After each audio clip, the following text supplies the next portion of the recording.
Serge Simon, vous venez d'intervenir sur une conférence autour du risque. Quel message vous avez voulu délivrer cet après-midi?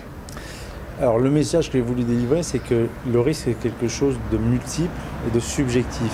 C'est toujours une équation avec trois, si on le modélise, hein, c'est toujours schématique, avec trois éléments. Il y a le risque objectif, c'est-à-dire celui qu'on peut quantifier et avec une certaine réalité. Voilà. Il y a un risque là qui est 1 sur 10, 1 sur 20, 1 sur 100, etc.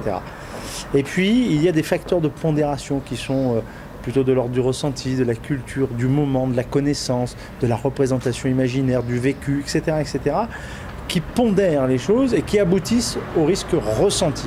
Et qui des fois n'a plus rien à voir avec le risque objectif. C'est-à-dire des choses qui ne sont pas dangereuses dans l'imaginaire sociétal, individuel et collectif, sont majeures, monstrueux et déclenchent des réactions extrêmement importantes. A contrario, des choses qui sont objectivement dangereuses, eh bien, sont complètement intégrées. On a intégré le risque, on en a intégré les conséquences, voire même pour certains comportements, ils sont magnifiés.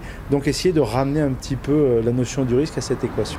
Alors justement, vous avez fait le parallèle entre le risque dans le sport, en l'occurrence le rugby, dont vous faites partie, ou la boxe, en le ramenant au risque dans le milieu de l'entreprise, en l'occurrence des entreprises assez grosses, avec des risques liés à leurs conditions de santé ou de sécurité.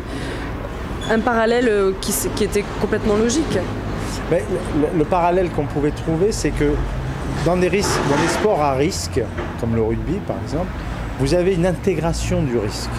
C'est-à-dire que la culture agissante fait que vous rentrez dans ce sport et petit à petit, en pleine conscience, vous acceptez finalement le prix à payer, un peu sacrificiel, qui fait que vous allez vous blesser de multiples fois, sans jamais ni le regretter, ni en faire reproche à qui que ce soit.